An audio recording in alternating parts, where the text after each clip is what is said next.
Jasper, can you see my screen? Yes, and I think everybody can hear us. Perfect, great. Then we're going to start. Well, welcome obviously to our monthly webinar. This time our topic is crossing borders with your online store. And we're happy to say that we are going to host this one together with our friends at Great Content, who are obviously experts in creating international content. So I think it's going to be a very interesting topic today. Just a few notes to start. There is a section on your right-hand side with a panel where you can ask questions. And you can just use that panel to ask questions during our webinar. We're actually going to answer those questions at the end. So just shoot your questions and we'll leave it to the end for them to be answered. And if you're missing some things or if we're going a bit too fast, don't worry about it, because tomorrow we're actually going to post this one on our website. And you can find it at SEOshop.com under the topic resources and webinars, where you can actually find many more webinars that we've done in the past as well, where you can sign up for a future webinar. And we are also on Twitter today. So if you have any questions and if you want to share your experiences about this webinar, go ahead and just tweet us, and you can do so using our @sign, which is @SEOshop. So I'm going to start with a few introductions. I believe everyone can see us. So my name is Bertrand Meelink, and I'm marketing manager at SEOshop. And I'm very happy that my colleague Branko is joining us, and I hope that I can actually show him with my laptop here. Oh. Branko did a lot of research the past month and a half on internationalization, so crossing borders with your online store, on several markets that are interesting. So he's going to share his insights with you today. And as I said, we're doing this together with Great Content, and I believe you can all see Jasper at this moment. I'm just checking the other screen. So Jasper is sitting there on the other side. Welcome. So we are actually based in the Netherlands, SEOshop. At least the two of us are. And Jasper is based in Germany. So it's going to be a very international webinar today as well. And I believe that his colleague Michael is also sitting there to help out with a few questions later at the end of the webinar. So, very welcome. I'll just start with a really quick introduction on SEOshop, because I believe there are a couple of people who are not SEOshop customers yet.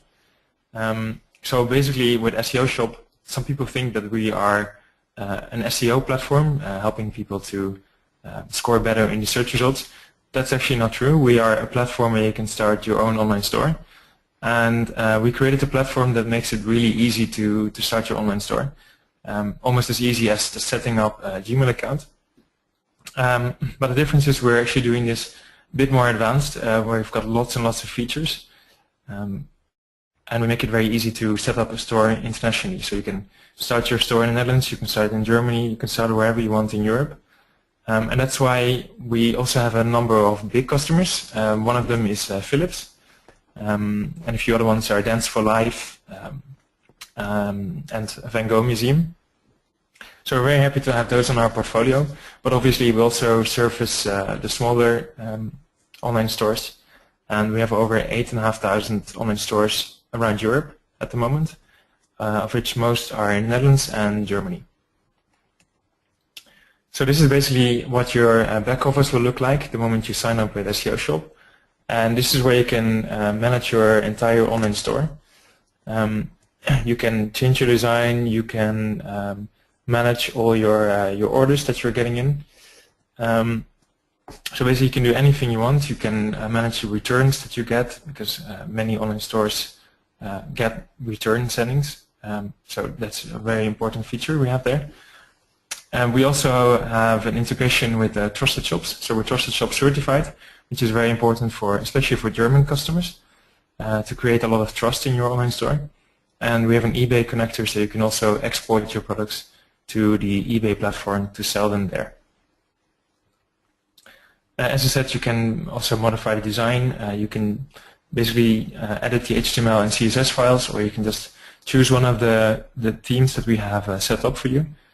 Some of them are for free, some of them are paid, depending whether we made them or one of our partners.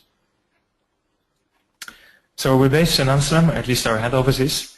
And since January we also have a new office based in Frankfurt because we got many more German customers and we want to service them as good as possible. So we set up a team in Frankfurt, a team of account managers, developers, and even marketing. And that's like a really big focus for us at the moment. So we're very happy with this new office and we're happy to have so many new German customers. So I believe there are a couple of German customers here as well. So I want to say thank you for joining our webinar today as well. And yes, I actually wanted to start the webinar with a quick poll. So I'm just going to pull it up because I'm actually very curious why you sign up for this webinar. So let's see. I'm going to launch it. So you should be able now to start voting. Just to see who is in this webinar and what your expectations are, obviously. I see that there are a number of people voting already, so it's really nice.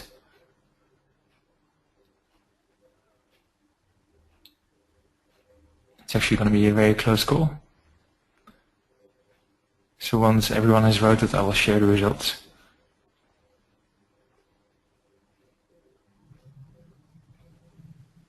Okay, there we go, I'm going to share it. So we can see that most of you are actually looking for tips for an existing online store. So it could be an international store, could be a store in Germany or the Netherlands. And some of you are also looking for tips for a future expansion, which is obviously what this webinar is all about. And some of you are actually thinking of starting an online store. So very good. I think most of that will be covered in this webinar, so I think you have signed up for the right webinar, so we're very pleased with that. Okay, so I'm going to return to my slides. And I wanted to cover just briefly something about our own international expansion, because as I said, we also signed up, or we also expanded to Germany, and we're working on an expansion into the Nordics. So I want to share some of these experiences that we had doing this, because I actually think that the things that we noticed when we were expanding ourselves are the things that you will notice when you want to expand yourself. So for us, it started with finding out which markets are interesting and why they are interesting.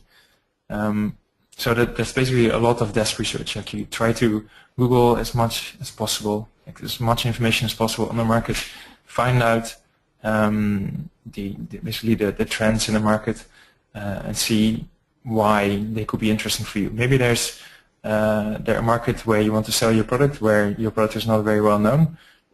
Those are the things you really have to find out first before you actually start thinking of crossing borders. Second, obviously, what makes you better than your local provider, so you should know who your competitors are, find out what they do, find out what their unique selling propositions are, and try to get an understanding of what makes you better than them. The third question is, should you do it yourself or ask a partner? Well, in Germany, for instance, we decided to do it ourselves, to set up an office in Germany. But we've also worked with partner companies for other countries. And the reason can be that maybe you don't have the exact knowledge of a country, and you find it hard to get the knowledge. Or maybe a market is just too far away for you to actually cover. Or to give an example, if you look at the difference between the Netherlands and Belgium, for instance, we see that Dutch people speak Dutch. A number of Belgian people speak Dutch as well. However, there's a cultural difference, and many Belgians prefer to work with a Belgian person. So that could be a reason to consider actually working with a partner instead of doing it yourself. The fourth question is like, do you want to cover this in the English language, or do you want to use local languages? Generally, I would say it's best to do things in the local language. Even if countries do speak English and they have a really good level of English, it's always better to cover them in the local language if you have the means to do so, because they would just feel more comfortable working with you. Then localization. Localization is more than just translation, obviously. Localization also looks at the local needs. To give you an example, when we were going to Germany, one of our preferred payment methods for our customers in the Netherlands is ideal. German customers don't use this, so we need to have local payment methods for the German market. And those are things that you will also need to have when you want to go abroad. So you need to be sure that your platform can offer those localization needs that your customers have. So in the case of SEOshop, we are localized for the Netherlands, we are localized for Germany, we are localized for many European countries, so you may not have that issue. However, your current platform may have those restrictions. So that's something to really, really look into. Next question is cultural differences. As I already said, there's the example of the Dutch and the Belgians. We may speak the same language, but there's a cultural difference. These are all things that you really have to consider. The next one is very important, legal differences. Again, the difference between the Netherlands and Germany, for instance, is that the German e-commerce laws are much stricter than the Dutch e-commerce laws, which means that if you're a Dutch customer, you really need to think of those legal differences. Actually, for the Dutch customers, we had another webinar last week where this was covered as well, where the German legislations were covered. So if you've missed that, definitely go to our website, SEOshop.nl, and check out this webinar, because that's going to be very interesting for you as well. And the last point is the road to success. So the moment you actually took the decision to go abroad, you have to think of how you want to target your customers. How do you want to make them happy? So you have to think of, how am I going to do marketing? Am I going to outsource that? Am I going to do it myself? What about sales and support? Am I going to cover questions in Dutch, or am I actually going to cover them in English or German, or am I going to localize all these things? These are really important things to think of. These are things we thought of when we went abroad, and as you will see in this presentation, in this webinar, these are things that you will have to think of when you are going to make that decision. So that's actually my part of the presentation. So many of these topics are going to be covered during this webinar by both Branko, my colleague, and the guys at Great Content. So I'm going to switch to Branko first, and I'm going to pull up his presentation because he's sitting next to me, which makes it a lot easier. Let me see. There we go. I'll just close mine. And there we go. So we can see you. Yes, thank you, Bertrand. So good afternoon, everybody. I'm Branko Jovanovic, and I'm an international content marketer at SEOshop. What we see a lot is a lot of customers that come to us with questions about international expansion, but don't really know what to think about. So when Bertrand started, I will go a bit further into two cases I prepared for two, in my opinion, very interesting markets when we look at growth figures. So I would like to start there. A quick thing about internationalization. There are currently 264 million online shoppers in Europe. The last year's revenue was 361 billion overall in euros, so that's a really big number. And there are a lot of countries with more than a 20% growth annually in Europe. Because you have a lot of neighboring countries, of course, in the European Union as well, it's a very interesting point to start, because a lot of legislation and law is also very similar to each other because of the European Union. For example, a few months ago was a law introduced for the 14-day return right, and each European Union country will actually have that same right. So the laws are very similar, which also makes it easier to actually expand to European Union countries. And the next step, of course, is maybe worldwide, but for now I would really like to focus on the European Union first. So we'll start with a few figures, e-commerce figures per country in 2013. The biggest market here, oh, by the way, I chose the markets that are relatively close to the Western European markets, which is obviously where most of our customers are from, so that would be an easy starting point. The UK ranks first. It's the biggest market currently in Europe and the third biggest market worldwide. It's also a very saturated market, so it's a very mature market, a very high competitivity. Germany and France are the second and third market, are pretty close to each other. As you can see, There's still a big difference between the UK and Germany, but the differences between Germany and France are actually pretty small. And these markets are really interesting, also very competitive, but also have very big growth figures, so there's a lot more opportunity there. Spain is the fourth market in the European Union, a very interesting market to look at, and the same can be said for Italy, which is also a big market, but we're not going to go in too deeply on Italy because it's a bit more old-fashioned. It's slightly behind, but in a few years, as you can see at the growth figures, it will be a very interesting market as well. And for comparison, I also put in the Netherlands because you can see that the market as the Netherlands basically has the same number of online consumers as Italy has. Well, it actually has 1/4 of the population that Italy has, so that's pretty interesting to see in which state the Italian market is, the Italian e-commerce market, when compared to the Netherlands. So we will start with thinking about opportunities for international expansion. Do you want to stay close to home, which can be very handy since the cultural differences will be a lot smaller, since the differences between the Netherlands and Germany are obviously much smaller than the difference between Spanish customers and German customers. You can think about, again, the European Union benefits, the legislation, which is pretty similar in most of the European Union countries. If you expand abroad from the European Union, you will face a lot more difficulties when it comes to legislation, so definitely keep that one in mind. Competitiveness and saturation, so the United Kingdom, Germany are very competitive markets, especially the United Kingdom, while markets such as Italy, Spain, and also France, but mostly Spain and Italy have a lot more opportunity for growth and are also less competitive. You can also look at the open to closed ratio for foreign activity. For example, in the United Kingdom, customers basically expect a lot of native products, a lot of native web shops. In Germany, most customers, and also in France and Spain, expect a local office, at least one spokesperson that can actually communicate in the native language. While when you look at the Netherlands, for example, or Scandinavia, basically an English website or webshop can already be enough to see your first sales coming in. Yeah, and the size of the market, again, if you want to go to a really big market, you have to also keep in mind that there will be a lot of competitiveness. So I prepared two cases for this presentation, two markets, which are France and Spain. I will start with giving some information about Spain, about France, sorry. It's the third in Europe and also the fifth market worldwide.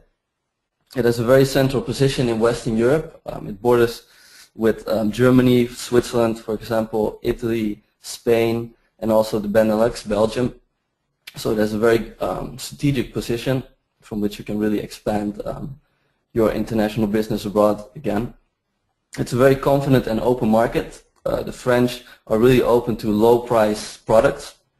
So if you can offer a low price product on the French market, you definitely have a chance to have much market penetration, because the French will look for international alternatives that are actually cheaper than the products that they have in their own market from the French web shops. But you have to keep in mind that everything needs to be in French, so your website needs to be in French. You have to have a spokesperson as well in French. You have to have a local office. So your product doesn't necessarily need to be French, but you do need to have your web shop entirely localized in the French language. French customers are very enthusiastic to online selling and buying. Since 2004, the government has set in a chain of improvements that have really improved the general view of the French customer towards web shops and online retail, which has caused it to be one of the biggest markets worldwide, actually, and far ahead of, for example, Spain and Italy. 40% of French customers actually prefer local pickup points, and 35% prefer home delivery. So that's definitely something you need to keep mind of, when you want to go and expand your business to France. So a lot of customers actually prefer to pick up the product from a local point, maybe a supermarket, instead of getting it delivered to their homes. And they also expect you to have a return policy and expect the return policies to be free, so that you have a free return policy, and actually free delivery is also widely accepted. So if you want to be competitive in France, you definitely also need to have think about free or really low charge rates for delivery. 97 or 79% of customers in France pay with a credit card, and CIC payment is a very popular one in France. It's also integrated into SEOshop, so if you want to expand your business to France, you have the payment method CIC available at your hands. And it's again also mostly EU legislation. So if you want to expand from another European Union country to France, you won't have that much difficulties because the law is pretty much entirely similar to the EU law. So you can definitely keep that in mind. Spain is the 4th European Union market. It's a lot smaller than the French market, but also has a lot more opportunity because of that. For example, AdWords campaigns are a lot cheaper in Spain than they are in the rest of the Western European markets, such as Germany or France. It borders France, of course, and Portugal as well. It's the Southern European market, which is the fastest growing market, the whole entire South European region when it comes to e-commerce. According to Forrester, Spain might be the fastest European growing e-commerce market by 2017.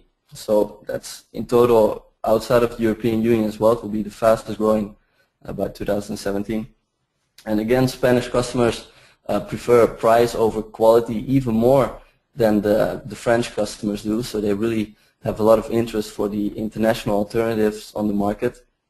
But then again, your website really needs to be in Spanish. You also have to have a Spanish support or a Spanish spokesperson, local office as well. EU legislation, same for France. There are a lot of laws that are exactly the same in Spain as they are with the rest of the European Union law. And the Spanish market is a bit old-fashioned. That's because the market is still just as big as the Dutch one, as I already said, but it has a lot more inhabitants. Spain, of course.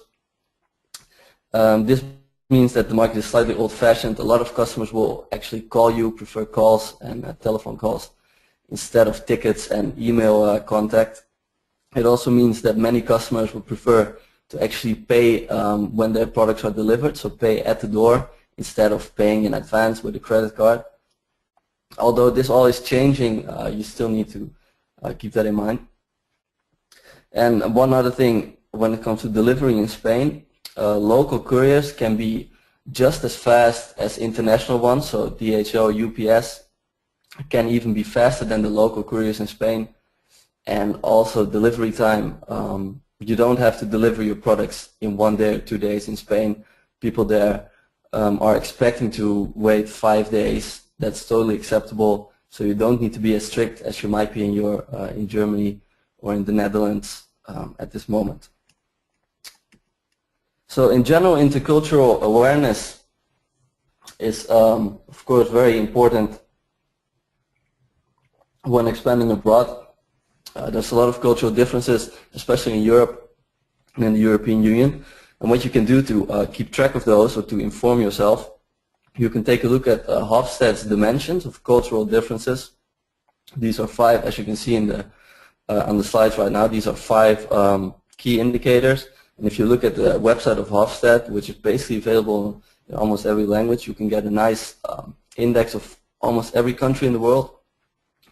When it comes to their cultural differences, so some countries are more open to foreign activity, some are less, some have really big language barriers, basically no English knowledge at all, while other countries might be very open to English.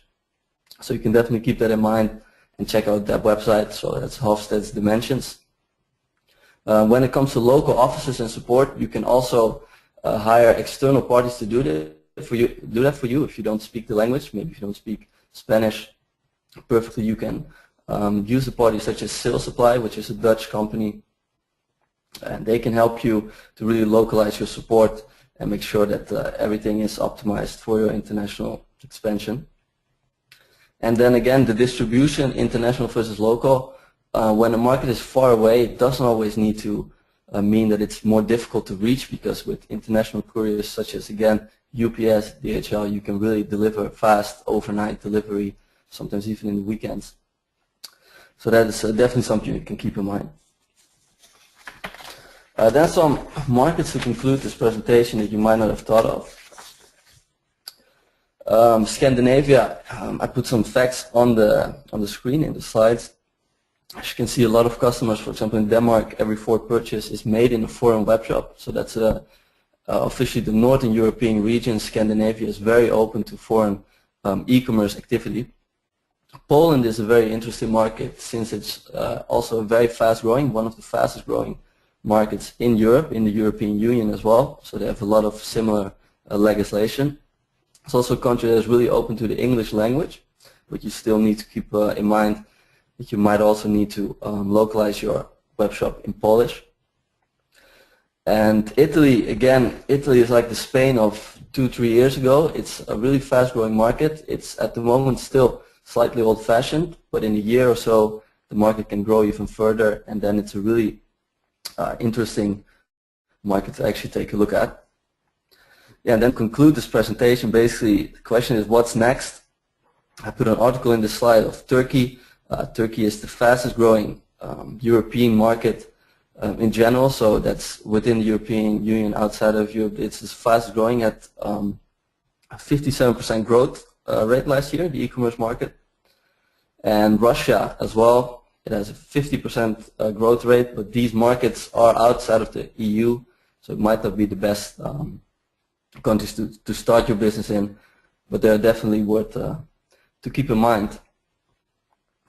So that's basically it. I hope these tips can help you a bit. I'm going to pass the word to Jasper. All right, everyone, welcome at Great Content. As you can guess, we are a content creator. We do text creation, unique multilingual web copywriting, we said here. So what I will tell you now is basically about copywriting, translation, localization, so the content part of your web shop. So with SEOshop, you can create, design very nice shops, nice designs, nice pictures, and we at Great Content take care of the text and all the descriptions on the website. So that's what I would like to focus on. And in our part, in my part, what you will learn here is a little bit more how to choose the right country to start with from a content perspective, then why you need local content and how you get that, how to save some money with a smart content creation process, and then maybe at the end why you should use some support services for that. What is great about e-commerce, and that's something that we would like to highlight here. Sorry that I don't get to full screen. Somehow my Apple doesn't really like it, seems to me.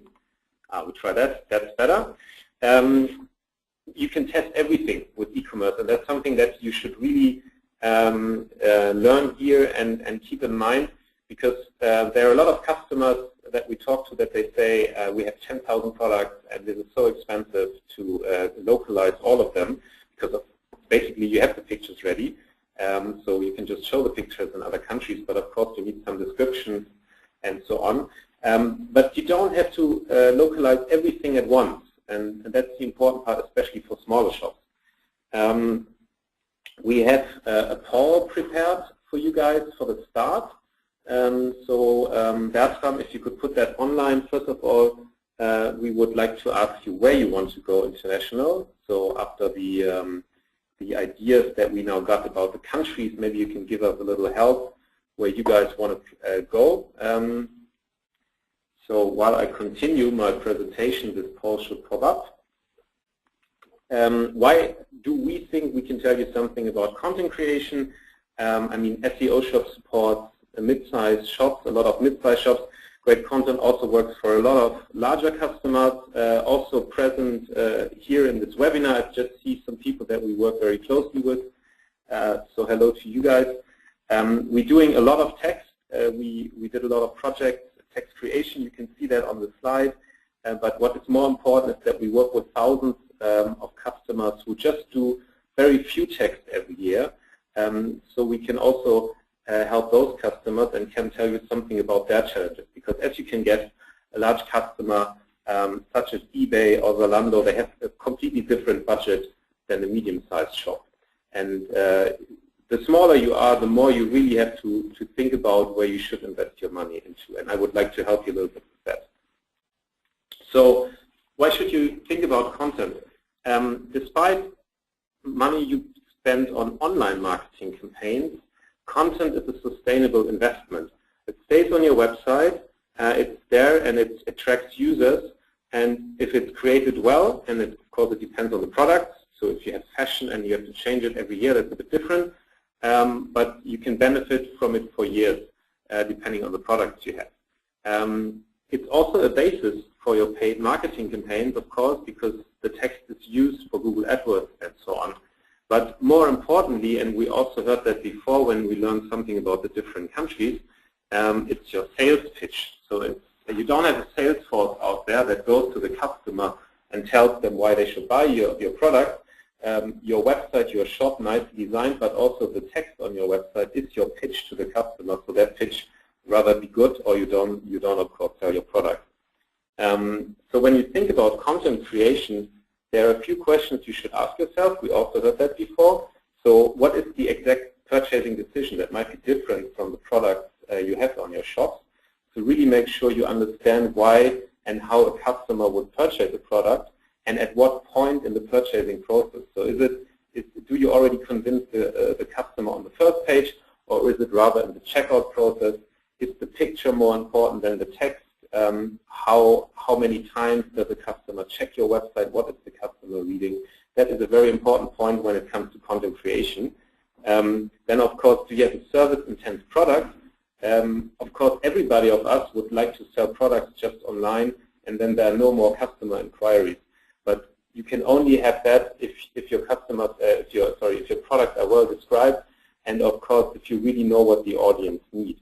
Then, if it comes to an SEO perspective, and of course, SEOshop is supporting you a lot with tools on that side, but still you have to check how competitive is the SEO environment. As you can guess, some of our larger customers, they're very good in content creation, so if you try to conquer that turf, it can be pretty hard because they already did a lot of great SEO work. But if you have niche shops, maybe the SEO competitive environment is not that hard, so easier for you to conquer. What we can see from our customers, it really depends how they answer those questions, but most of them, they really go for the purchasing decision first and also look at the SEO perspective, but they first of all try to understand the different local cultures. I just gave you an example here for two different types of typical text. So many of you know this one. This is a very old shop picture that I chose. Of course, has been redone completely, but you know, there are category descriptions with a stronger SEO focus, so to attract Google, those texts are rather a bit shorter length, maybe 200 words, maybe 300 words, and it really depends on the SEO competitive environment. So you check that first before you decide how much money you have to invest there. Then when we look at product descriptions, this one is pretty short because as we can guess, the shop has probably decided that the picture, which is pretty large, is more important than the text. When you look at other shops where, for example, the value of the product is much higher, let's take furniture as an example, texts are rather longer because texts are needed for the purchasing decision of the customer. So you rather invest more money in that. So which country to start with? We learned before that it's very important to have a local understanding, and as you can guess, when you do a sales pitch, it's very difficult if you don't understand the culture and just use the same sales pitch. I'm German, so I can say that.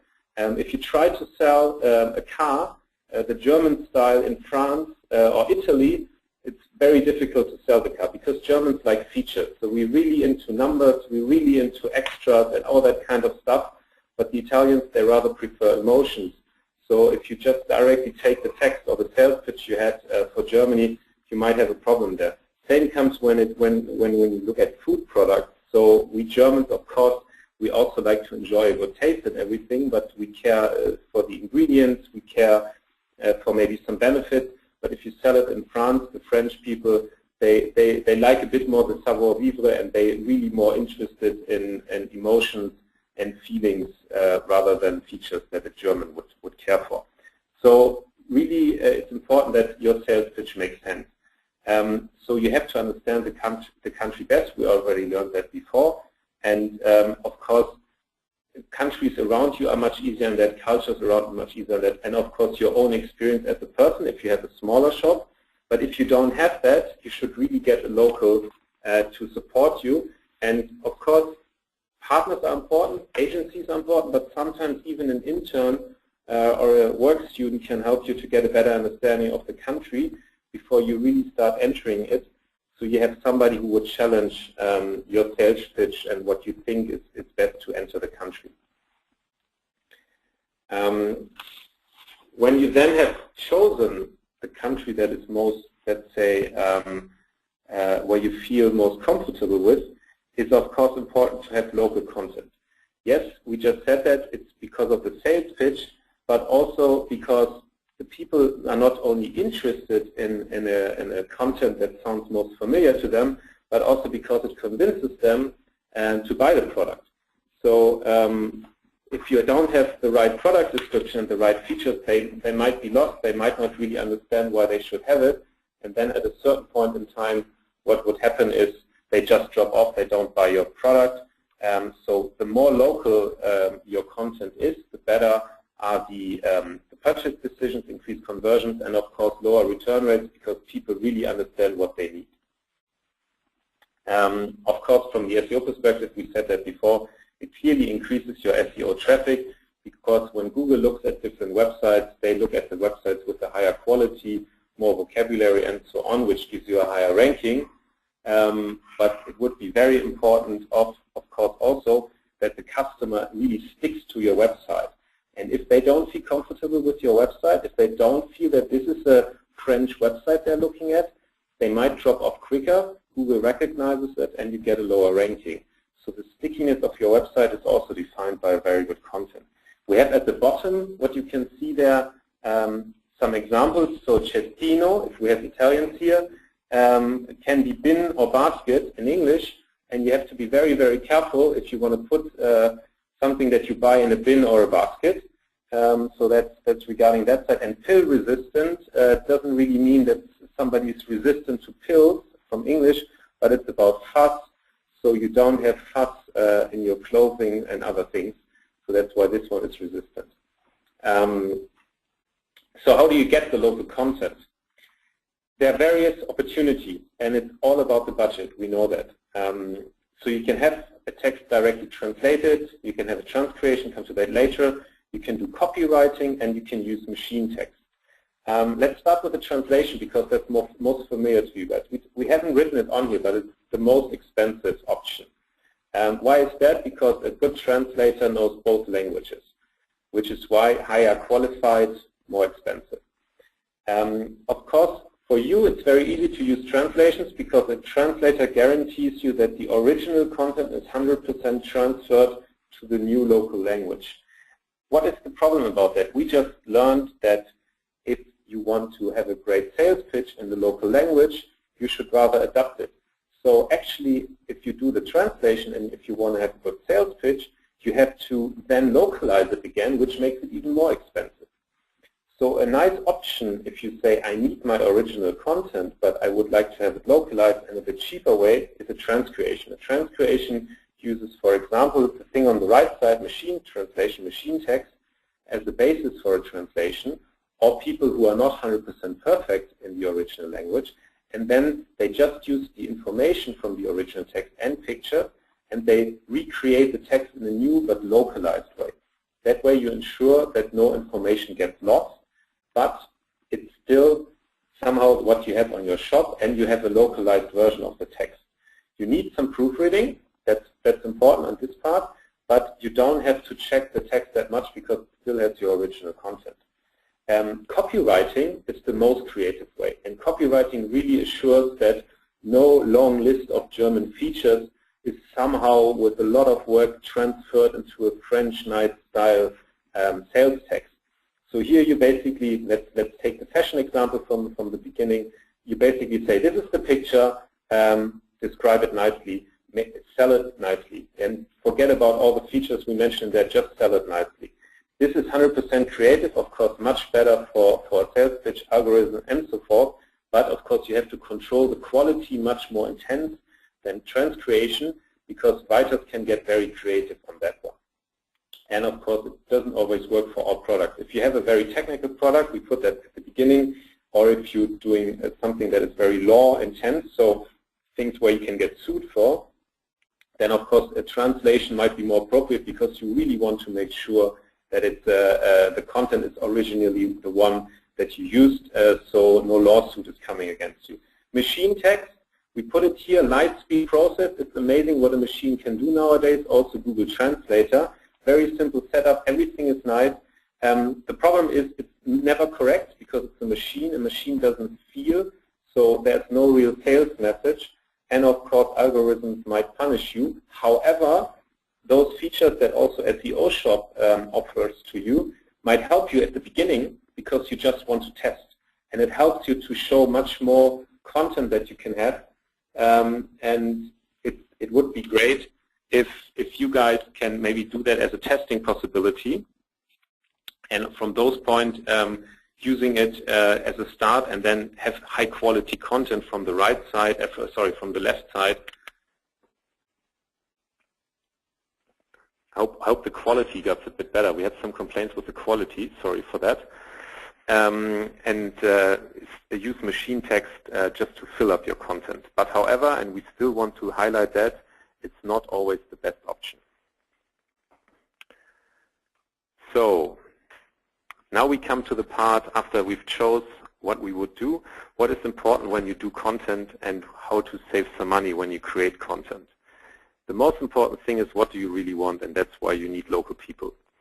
If you don't have local people or local partners that support you, basically you won't create the content that does a good sales pitch. And the best starting for that is having a great briefing, although it might need a little bit of work.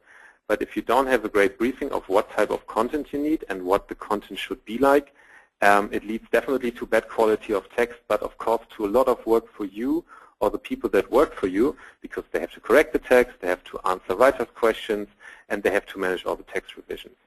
So it's very important for you when you do your setup to have a great briefing. And we see with all of our customers that the ones that are highly efficient in content creation and very successful always work on the basis of a very, very good briefing, which should be short but comprehensive, logically structured, and so forth. So all those things are very important. But what is most important, that it's not static. So it's not like you create a briefing and then everything is okay, but you should really test it and make sure that people understand what you want from them. So don't expect the first content you receive to be great. So test it and get some feedback and change your briefing. We have an example here for you.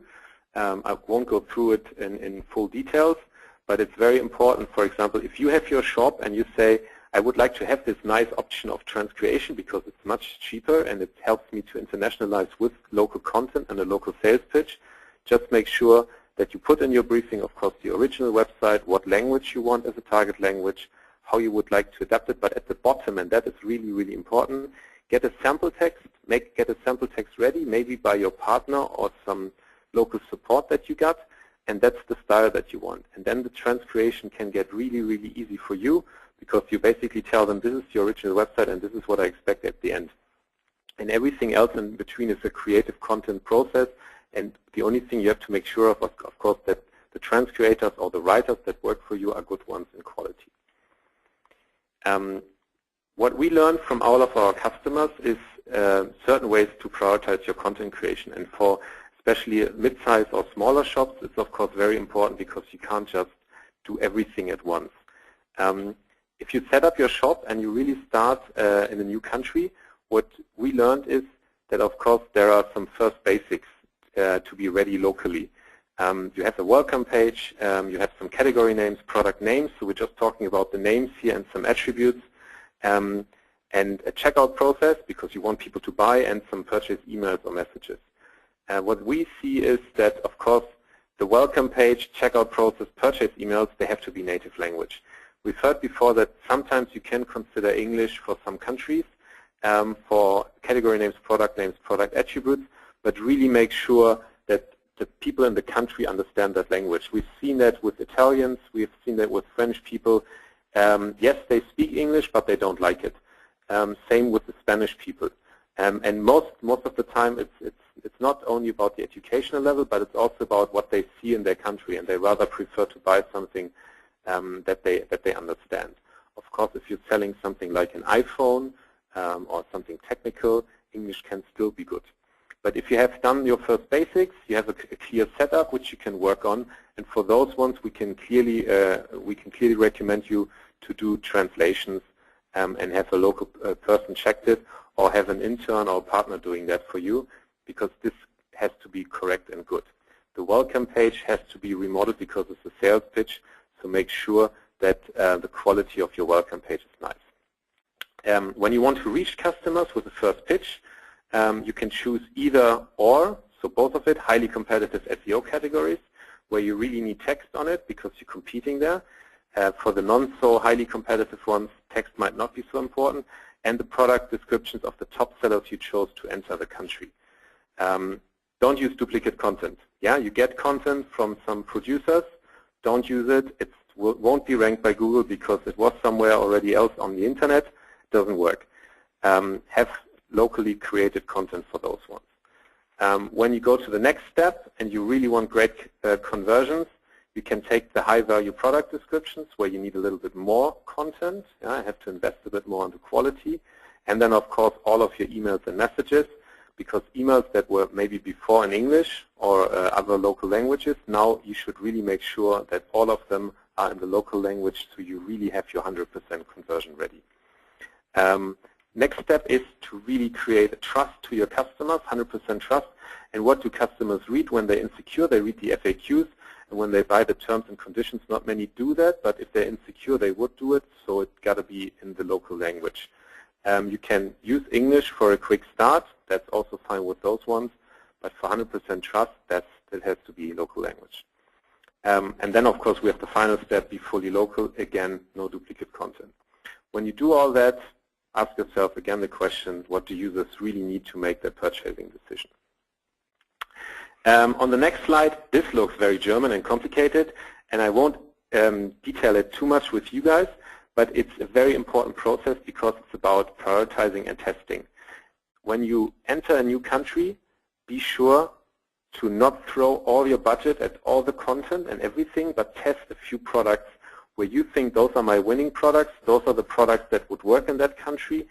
Maybe you choose a category, look at the purchasing logic, and then get the content for those ones ready, put it online, and test it, launch and listen, we call it. So we see many of our customers really doing this step by step. So they look at the return rates, they look at the purchasing rates, they also look at the customer journey to understand, do I really need content here? Is my content right? Maybe I have to check something, change something here. So don't put too many products online with full content, but a few of them, and make sure that you really look at them and see how they're performing before you continue investing more budget in maybe that category or in maybe that part of product, depending on how many products, of course, you have in your shop, but then prioritize. If it doesn't work, reprioritize. Choose another category, choose another product, and then listen again. Or if it works well, yes, great. So continue and put more products in this category online with more content. Maybe alter the content a little bit. And then when you've done that and learned that, you can start with the next playground, with the next market, and maybe even more markets. Maybe you get very confident and start with 2 markets at a time. But if you start in the first market, again, as I said in the beginning, the great thing about e-commerce, you can test. You don't have to open up a huge shop. You can open up a small shop in this smaller country. You really make sure you can do it and then continue rather than spending too much money on it. So how do you get started? So it's very important to be sure that you have a content budget ready, and of course that you know how much you're willing to spend. You should split your budget for testing phases. So for example, if you say I like to have 3 testing phases, I wouldn't split it 3 by 3 by 3, but rather have some 20% over at the end. So maybe you find out that you learned something else, So always have 20% ready at the end to spend even more if you want to do another test. That's what we very often see. So people start testing and then they've really learned something after the third testing phase, and then they're lost with their money. Decide on your first market, do some market research. Google is nice, of course. You can check your competitors. That's all good. And even if you don't speak the language, see how much content they have, see how many products they have, see the length of their content, and then have a local native speaker or a partner checking the quality there, maybe seeing the difference between the content you have, the products you have, and their products, to really make sure the content you create is completely new, and also to decide, do I do translations, or is a transcreation better, or can I really go for the copywriting, so a newly creation of everything. Then have a briefing created, as we said, a very easy one and nice one, in your own language, of course, first. Make sure that you know what you want in your briefing, then have it translated or recreated by a native, and then test it in your testing phase. Also the briefing, make a new one, and then, of course, kick off in the testing phase. So there is no, this is what you do, and you can start it right now. There is really a process of testing, learning, testing when you enter this new market, also from the content side, because the content is a sustainable investment, but only if you do it right. At the end, I would just like to give you a little idea of why you might use text services. We know it's, I mean, there are many providers of those text services. We know from our experience, internal writers are always slower than if you use external writers. Why? Because you can push them. If you look for external writers, it's quite annoying because you have to qualify them. Most of you probably don't have the time or the knowledge how to qualify the writers. And then, of course, checking text, and especially if you need a lot of text, is quite exhausting. There are various services out there which you can use at different platforms. We also use a platform and a process which you can check. We're partner of SEOshop. We have an automated system to automatically check text, also plagiarism and SEO criteria. Helps you a lot. You only pay when you accept the text, so there's no risk involved. And which is also great. We have a lot of writers in 18 different languages at your disposal. If you want to use them, give us a call. We have all different languages. You can talk to us, and we are happy to help you. But what, from our perspective, is very important, be sure that you really understand why you want to enter the market and how you want to enter the market, and have your products ready, because if you don't know what products you want to test and use, we can't help you with content, and no other partner could. So that's from my side, Bertram.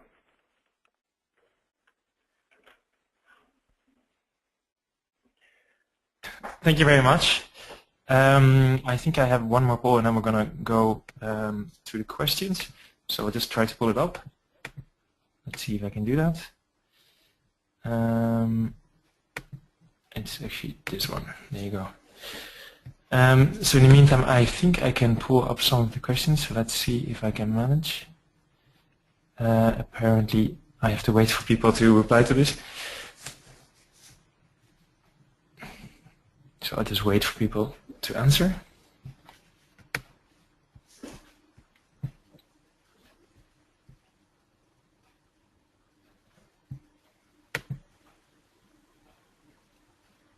It's actually nice because you actually pulled up a poll as well, and I noticed that most of the participants were planning to go to Germany as a first country, and I believe that Spain was the second. So I think it's nice to share. Okay, that means that we're going to close this poll. There we go. And let's see if we can go back to the questions then. Just have to pull them up. Let's see. Okay, so the first question is from Danai Reynolds, and it seems that she's an existing SEOshop customer, and was told that it's smart if you go abroad to open up a separate SEOshop per country, and she wants to know why that's the case. We generally actually advise people to indeed set up a separate shop per country. The most important reason is actually that if you set up a separate shop, you can connect it to a domain name. So that means that in the case of what you're explaining here, Flower Shop, you can have flowershop.nl and flowershop.de if you want to set it up in Germany. And we've noticed that those domains score better than, for instance, SEOshop.com/nl or SEOshop.com/de. So that's basically the most important reason why we advise our customers to do this. Okay, I am getting a request to show my screen, so I'll just do it as well. There we go. A question from Alex Dekker, and he's asking, what about Poland? I think we covered that in Branko's slides. Yes. Yeah, Poland is a very interesting market because it's European Union. A lot of Polish people also look for products in English, so they are not entirely such as the Netherlands, for example, but they are very open to English language as well. And it's just a European Union country, so the laws and legislation are pretty similar. So it's just a really interesting, fast-growing market to expand to. Is there anything you guys want to add, Jasper? Yes, we've been to many trade fairs in Poland in the past 2 years, and what we saw a year ago was still that everybody was a little bit careful in the market, the Polish people themselves, and this year is really taking off. By the way, same in Italy, so you can really see a lot of people getting more and more active, service providers, etc., because the buying behavior, the online buying behavior of the people is really accelerating. Yeah, exactly. Okay, thank you. Actually, it was Michael. Thank you very much. A question from Michel Hulsman. He's asking, what about the Belgian market? Actually, good question, especially because I believe you're a Dutch customer as well. Especially for Dutch customers, it's a really more or less easy market. Sorry? Yeah, so it's a relatively easy market for Dutch customers. Because obviously almost half of Belgians do speak Dutch. We do notice, however, if we speak to customers who already have a store in Belgium, that it's very smart to kind of localize your content and have it sound more Flemish.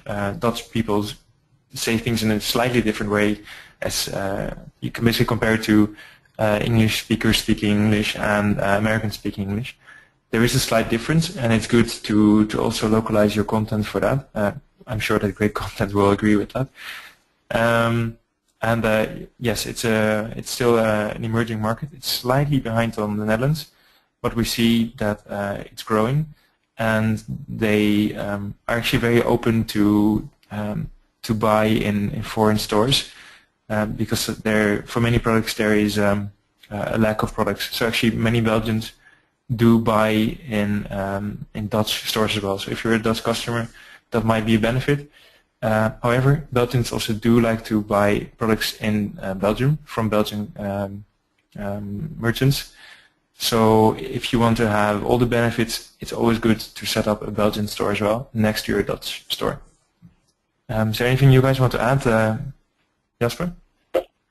Fully agree with you. The only thing that we can add is that we only see larger customers really doing localized Belgium content, because probably the other customers rather put their budget in other countries first.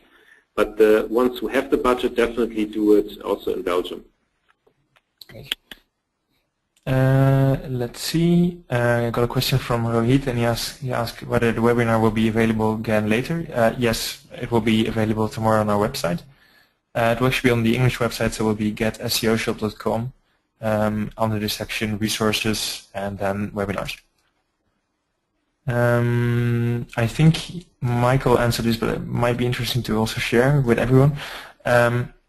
Kenneth Ravelo asked, is there a good website where the EU legislation regarding online selling can be found? My personal suggestion would also be e-commerce Europe, and especially if you're a German customer, also ask Trusted Shops, because I have lots of information on that as well. So e-commerce Europe and Trusted Shops. And I think, Michael, you added another link, correct? That is correct. I just added a link of one of the most informative magazines about e-commerce laws, but I can always advise any of you guys just to go on the web and, for example, check out a very useful blog that I also posted for all of you to see, which is the factfinderblog.com. It really is concerned about e-commerce shops and internationalization. You can learn a great deal from that. And you will also find a lot of hints and tips regarding the different countries to enter in and what the preferences of the local buyer community there. Cool, great, thanks. A question from Erik Kooijmans. Can you explain again what Sales Supply offers? Yes, as I covered in my presentation, Sales Supply can basically really help you. They are localized in many European countries and also worldwide. They have local offices and they can basically help you with customer support, distribution, even with marketing. So also promoting your content and your products and web shop in another country. So that's basically what to do. So it's a Dutch company, but they also have an English site. That's salesupply.com, I think, and also a Dutch site, just salesupply.nl. Yeah, great. Another question from Michel Hulsman. He's asking if it's only going to be the slides that will be online. No, actually we're going to put the entire webinar online with us as well, so you hear us speaking. I'm getting a question from Gerard Tolkamp, who kind of wants to have a short summary of what great content is like.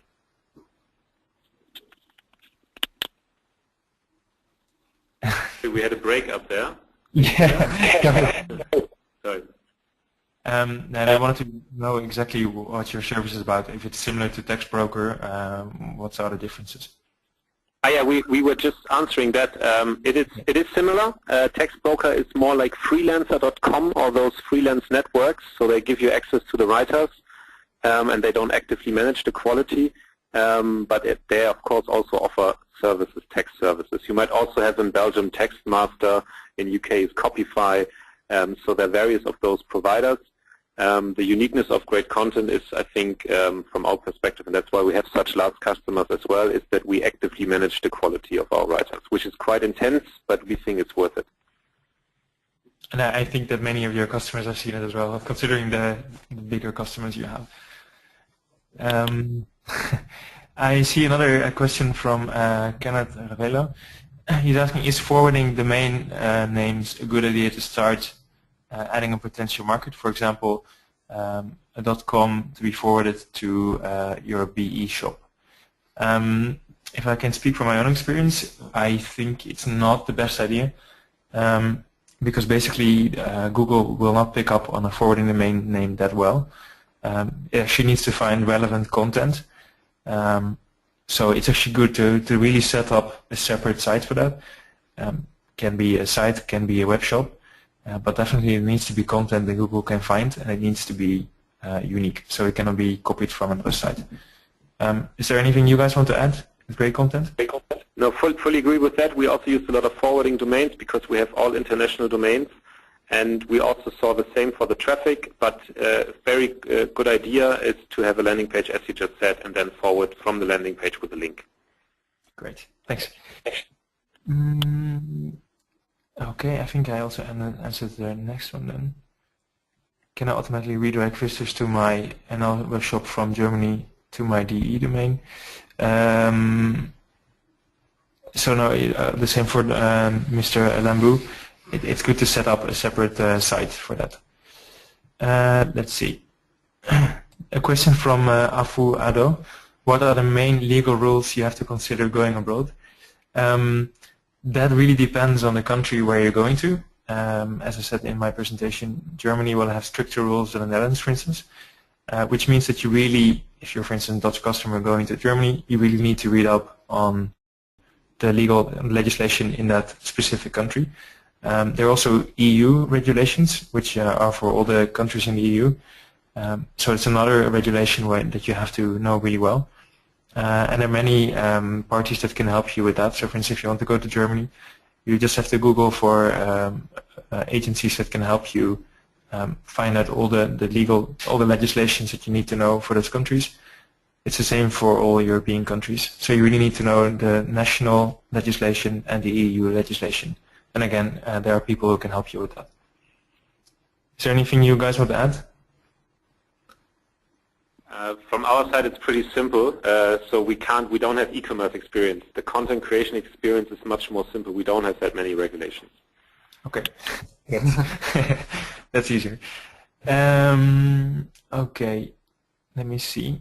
Schinkels. Let's see. Wim, I think I will follow up with you personally. I think